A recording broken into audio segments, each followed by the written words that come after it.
डाली कहता है मिगी वो समय आ गया है। मिगी कहता है आखिरकार हम इचिजो का घर छान मारेंगे। डाली कहता है तुम्हें उन लोगों के साथ समय बिताना होगा और तब तक मैं उनके घर के पूरे वॉलपेपर चेक कर लूंगा। मिगी कहता है उन्हें पता नहीं कि हम दो हैं। डाली कहता है तुम होशियार रहना मिगी। मुझे पता है डाली। डाली कहता है हम वैसे ही काम करेंगे जैसा हमेशा से करते आए हैं। दूसरी ओर एजी जैकेट को देख रहा होता है और जैकेट को देखकर कहता है कुछ असामान्य यानी कि समथिंग अनयूजुअल। उसके बाद हितोरी की माँ एजी की माँ से कहती है कि हम बहुत खुशनसीब है कि आपने हमें इनवाइट किया। एजी की माँ कहती है ये तो हमारी खुशकिस्मती है, ये तो बड़े सम्मान की बात है कि हम हितोरी की खातिरदारी करें और कहती है कि चलो सेलिब्रेट करते हैं हितोरी के एवरेज क्लास में नंबर 1 आने का। और इस समय डाली उनके घर की छानबीन कर रहा होता है। वो मैप में देखकर सोचता है कि वाटर फ्ली रूम कहाँ होगा। वाटर फ्ली रूम मतलब वही जहाँ पर उन दोनों ने बचपन में ड्राइंग्स बनाई थी। उसके बाद एजी की माँ कहती है कि आप हितोरी को किस तरह की शिक्षा दे रहे हैं। हितोरी की माँ कहती है कि हमने तो कुछ भी नहीं किया है। हितोरी कहता है कि माँ ने मुझे पाए बनाना सिखाया है। दूसरी ओर डाली सोचता है कि शायद इचिजो निर्दोष है, पर कुछ अलग लग रहा है। एजी की माँ कहती है पाए बनाना ये तो मुझे भी सीखना चाहिए। हितोरी की माँ कहती है मुझे आपको सिखाकर खुशी होगी और जिसके पास आप जैसा अवन हो वो तो बहुत अच्छी पाए बना सकता है। एजी की माँ कहती है कि ऐसा लगता है सोनोयामा फैमिली बहुत खुश है। हितोरी की माँ कहती है आप तो बहुत अच्छी हो, मैं तो सिर्फ चेरी पाए बना सकती हूँ। एजी की माँ अचानक से कहती है कि ऐसे ही वातावरण में हितोरी बिगड़ सकता है और डाली उनकी बातें सुन रहा होता है। तब एजी कहता है कि हितोरी क्या तुम इसे पहचानते हो। वो देखता है और मन में सोचता है ये तो माँ की निशानी है और वो खड़ा होकर अपनी गर्दन पर हाथ लगाता है लॉकेट चेक करने के लिए। एजी कहता है कि तुमने अपनी गर्दन पर हाथ क्यों लगाया, तुम उसे अभी पहन कर हो है ना, वो बटन जो तुमने चुराया। तब उसकी माँ कहती है कि रुको, हितोरी कभी भी कुछ नहीं चुरा सकता, आखिरकार वह अपने दोस्त के जैकेट के बटन क्यों चुराएगा। एजी कहता है ये तो मुझे भी जानना है और कहता है कि हितोरी अपने कपड़े उतारो। और तब उसकी नजर डाली पर पड़ती है और डाली कहता है कि उतारो। मिगी रोने की एक्टिंग करता है और एजी से कहता है कि क्या तुम अपने दोस्त पर शक कर रहे हो, और डाली चुपके से टेबल के नीचे आ जाता है। मिगी एजी को बातों में उलझाता है और तभी डाली टेबल से चाकू ले लेता है। डाली मिगी के शर्ट के अंदर चाकू डालता है और वो लॉकेट का धागा काटने की कोशिश करता है। एजी गुस्सा होकर खुद ही आकर मिगी के कपड़े उतार देता है और वो लॉकेट कट कर डाली के हाथ में गिर जाता है। मिगी कहता है देखो मैंने नहीं लिया, क्या तुम मेरे पॉकेट चेक करना चाहते हो, तुम मेरे अंडरवेयर भी चेक कर सकते हो। और एजी उसका पैंट उतार देता है और अंडरवेयर भी चेक करता है। हितोरी की माँ एजी से कहती है कि शायद तुम्हें वॉशिंग मशीन में चेक करना चाहिए और एजी सीटी बजाता है और उसका कुत्ता वहाँ आ जाता है। एजी उस कुत्ते को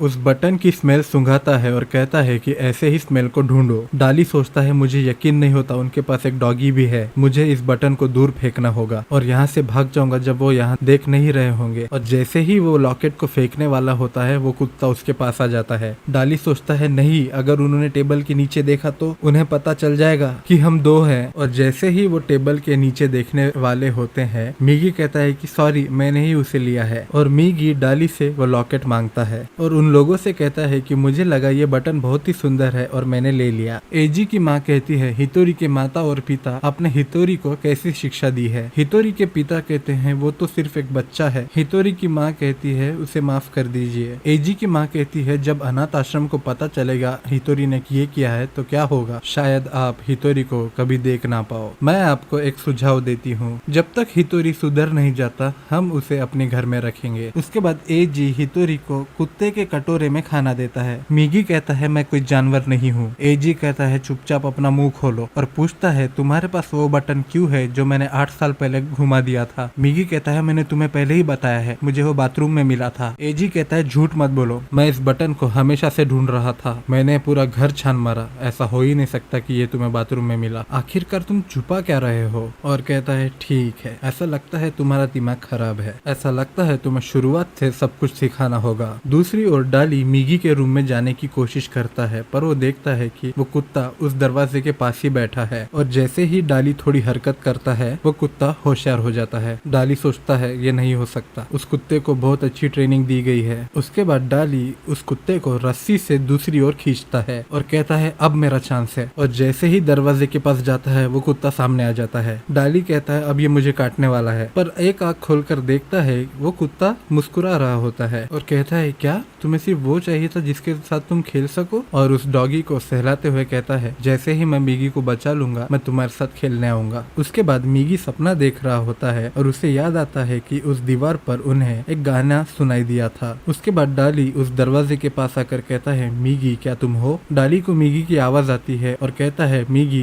थोड़ा इंतजार करो, मैं इस दरवाजे को खोलता हूँ। मिगी कहता है, डाली मैं यही रहूंगा। डाली कहता है, मिगी तुम ये क्या कह रहे हो? मिगी कहता है, उन्हें पता नहीं है कि हम दो हैं और जब तक मैं यहाँ पर हूँ वो सावधान नहीं रहेंगे और इस चांस को यूज करके तुम पूरा घर छान मारो। डाली कहता है, पर मिगी क्या तुम ठीक रहोगे? क्या तुम खा रहे हो? उन्होंने तुम्हें तकलीफ तो नहीं पहुंचाई ना? मिगी कहता है, नहीं। डाली कहता है, मिगी क्या तुम सच कह रहे हो? और मिगी उस रूम में एक बच्चे की तरह कपड़े पहना होता है और कहता है कि मैं नहीं चाहता कि डाली मुझे इस हालत में देखे। और डाली से कहता है, मैं ठीक हूँ। डाली कहता है कि क्या हम एक सेकंड के लिए बात कर सकते हैं? मैंने हर जगह देखी पर मुझे कहीं पर भी वाटर फ्रीज नहीं दिखे। मिगी कहता है, डाली क्या तुम्हें याद है हमने वाटर फ्ली को गाना गाते हुए सुना था बेड के नीचे माँ के साथ? और कहता है कि मुझे अब पता चला कि वो अगले रूम के पियानो की आवाज थी। डाली मैप में चेक करता है कि पियानो कहाँ पर है और कहता है, मिगी तुम्हारे रूम के वॉलपेपर चेक करो। और देखता है कि ये वही दीवार है जहाँ पर उन दोनों ने ड्राइंग बनाई थी और उस पर उनकी माँ का मैसेज भी होता है कि वेल डन माय डियर मिगी एंड डाली। और मिगी जोर जोर से रोने लगता है और तब एजी की माँ आती है और कहती है, तुम्हें भूख लगी है ना? उसके मुंह में दूध की बोतल डालती है और कहती है, ये दूध पीने का समय है। और कहती है, बड़े हो जाओ और एजी की तरह बनो। उसके बाद डाली मन में कहता है कि इचिजो छुपाने में माहिर है और उस दिन से मैं उनकी बातें सुनता हूँ और उन्होंने एक भी बार मिगी की बात नहीं की। आखिर उस बटन का चक्कर है क्या? क्या वो हमारी माँ का डाइंग मैसेज था? क्या वो हमें कहना चाह रही थी कि एजी ने उन्हें मारा? नहीं, एक 5 साल का बच्चा मर्डरर नहीं हो सकता। तो वो कौन है? मुझे इसका आंसर नहीं पता चल रहा। सबसे पहले उसके पिता के रूम की छानबीन करनी होगी और तब उसके पीछे कोई आता है, उसकी आंखों पर हाथ रख देता है और पूछता है, बताओ कौन है? डाली सोचता है बुधवार को तो ये घर खाली होना चाहिए और देखता है कि वो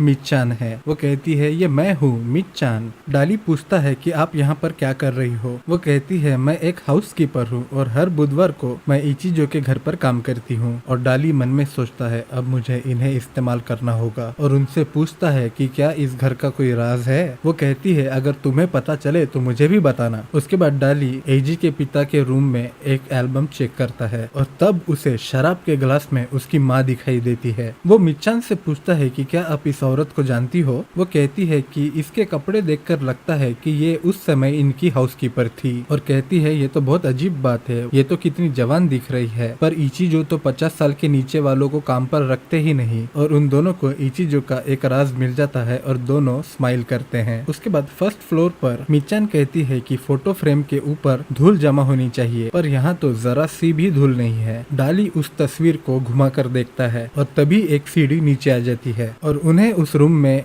ओरिगॉन विलेज का डियोरामा यानी कि मॉडल दिखता है। मिच्चान कहती है कि देखो, ये तो तुम्हारा घर है। डाली देखता है कि आकियामा का घर भी है, मारूटा भी है। मिच्चान कहती है, मैं तो यहाँ रहती भी नहीं, पर मैं यहाँ पर क्यों हूँ, और वो भी इचिजो के घर में? और डाली को एक लिस्ट मिलती है जो पूरे गाँव वालों के बारे में होती है। तो इसका मतलब ये है कि इचिजो पूरे गाँव पर नजर रखे हुए हैं। तब उन्हें किसी के आने की आवाज आती है। मिच्चान डाली को एक बॉक्स में छुपा देती है। डाली पूछता है, आपका क्या? वो कहती है, तुम चिंता मत करो, मैं साफ सफाई में बहुत होशियार हूँ। थोड़ी देर के बाद डाली उस बक्से से बाहर आता है और शॉक होकर देखता है कि मिच्चान की डॉल का सर कटा हुआ है। और यहाँ पर एपिसोड खत्म हो जाता है। मुझे उम्मीद है कि मैंने इस एपिसोड को बहुत अच्छी तरीके से समझाया और अगर आपको कुछ भी पूछना है तो कमेंट सेक्शन में पूछिए, मैं उसका जवाब जरूर दूंगा। मिलते हैं अगले एपिसोड में।